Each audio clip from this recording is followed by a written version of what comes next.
जय हिंद साथियों। UP scholarship के लिए ऑनलाइन आवेदन शुरू हो गए हैं, जिसकी अंतिम तिथि 31 दिसंबर है तथा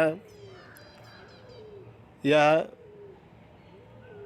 डेट आगे बढ़कर मार्च तक भरे जाने की संभावना है।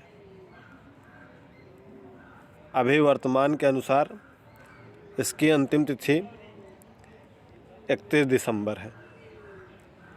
यह बात आपको कन्फर्म हो गई होगी। अभी विगत एक सप्ताह पूर्व ही आवेदन शुरू हुए हैं, तो निश्चित ही आगे डेट बढ़ेगी, क्योंकि इस वेबसाइट अभी जो है प्रॉपर रूप से काम नहीं कर रही है। आधे फॉर्म भरे जा रहे हैं, कुछ चीज़ें सेलेक्ट नहीं हो रही हैं।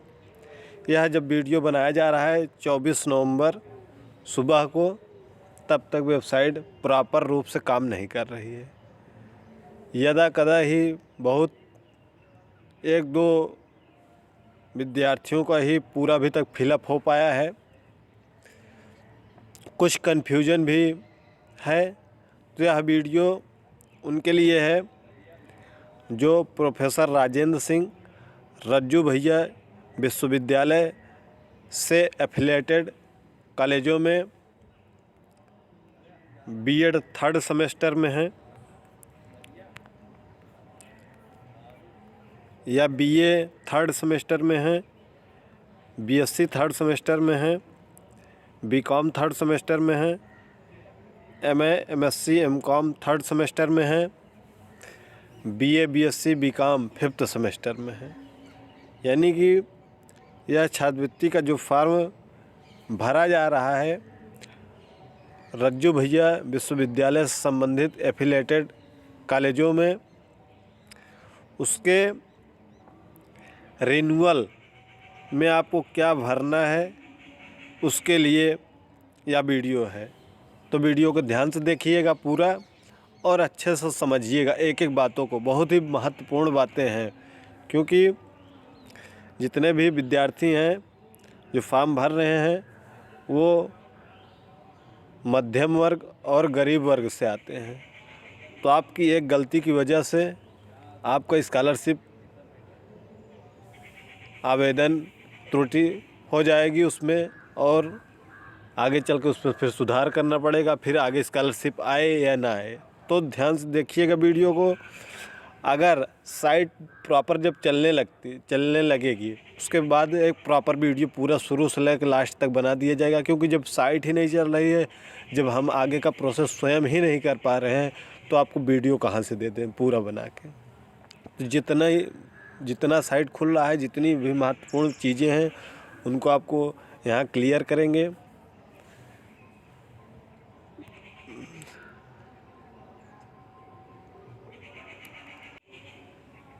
और आप फॉर्म भर कर उसको सबमिट पूरी तरीके से नहीं करेंगे। आवेदन के जांच तक, अगर आपका वेबसाइट खुल जाता है आपके पास, तो जहां जांच वाला ऑप्शन है वहां तक करना है आपको। वहां करके उसके बाद अपने कॉलेज से अच्छी तरीके से भली भांति उसको जांच करवा लीजिएगा, चेक करा लीजिएगा, तब फिर फॉर्म को सबमिट करिएगा। अन्यथा फिर बाद में वही दिक्कत होने लगेगी कि आपका आवेदन कहीं ना कहीं त्रुटि हो गई उसमें, और फिर से उसको सुधार करना गया है, तो आप फिर से वही डेट देखेंगे कब सुधार होगा। विश्वविद्यालय ने पिछली बार जो फॉर्म भरा गया था, तो 25 जनवरी को परीक्षा फल में क्या भरना है, 25 जनवरी 2023 को एक नोटिस जारी किया था।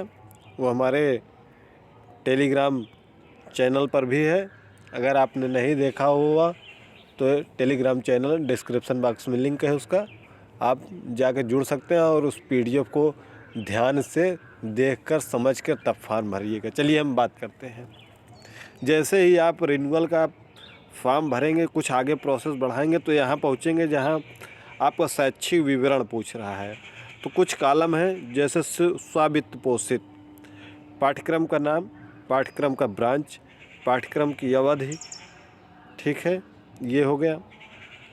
और पाठ्यक्रम वर्तमान के प्रथम वर्ष में प्रवेश की तिथि, ये सब ऑटोमेटिक, पांचों कॉलम ऑटोमेटिक आ जाएंगे। आपको इसमें कोई भी छेड़खानी नहीं करनी है, ना आप चेंज ही कर सकते हैं।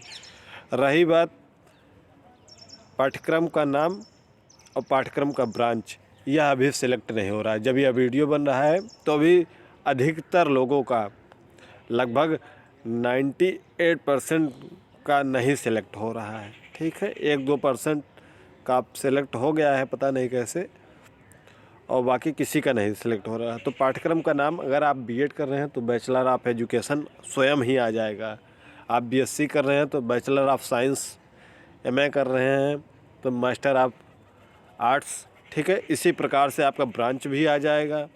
ठीक है, स्वयं ही आ जाएगा, इसमें आपको कुछ करना नहीं है। आप छठे नंबर से आपको जहाँ समझना है वहाँ समझिए। पाठ्यक्रम के वर्तमान सत्र में प्रवेश की तिथि, वीडियो को पूरा देखिएगा और वीडियो को शेयर भी करिएगा ताकि अधिक से अधिक बच्चों को लाभ मिल सके। पाठ्यक्रम के वर्तमान सत्र में प्रवेश की तिथि, आपने चाहे जब एडमिशन कराया हो, आप ध्यान यही रखेंगे, कुछ महाविद्यालय आपका रिजल्ट आने से पहले ही प्रवेश ले लेते हैं, तो आप उसको प्रवेश की तिथि नहीं डालेंगे। अगर आपका रिजल्ट मान लीजिए 18 अगस्त को आया है, 18 अगस्त 2023, तो आप प्रवेश की तिथि 18 अगस्त 2023 के बाद कोई भी डालिए। 19 अगस्त डालिए, 20 अगस्त डालिए, 20 सितंबर डालिए, मतलब जिस दिन रिजल्ट आया है उसके बाद का ही फिलअप करिएगा, उसके पहले का ना फिलअप करिएगा। यह बातें आपको क्लियर हो गई होंगी। अब सबसे महत्वपूर्ण 7वें बिंदु पर चलते हैं। इस बार थोड़ा सा इसमें बदलाव हुआ है, क्योंकि आप रिन्यूअल हैं, तो आपने पिछले बार क्या फॉर्म में भरा है तो आपको पता होगा, तो इसको खूब अच्छे से समझिएगा।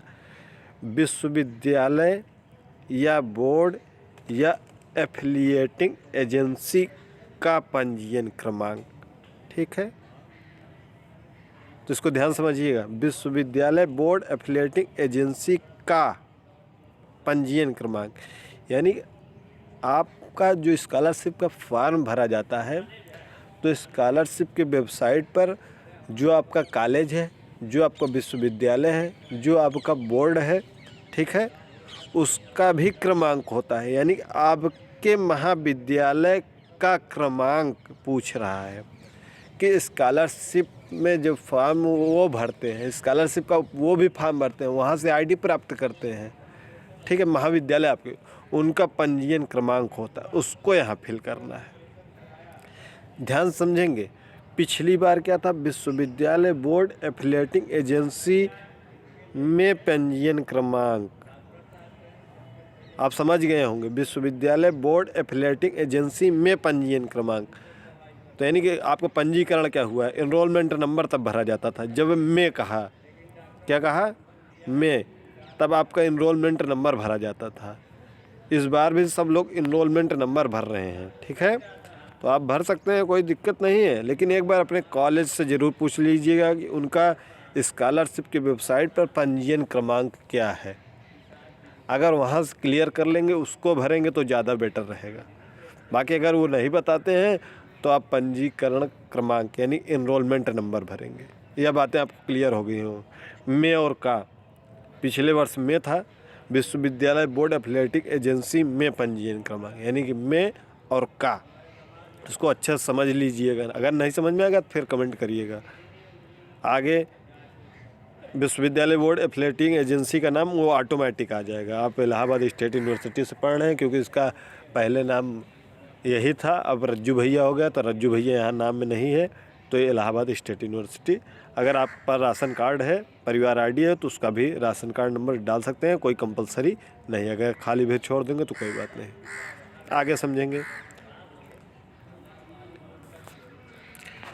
ये देखिए, अनुमोदित वार्षिक नॉन रिफंडेबल शुल्क, इसमें क्या भरेंगे।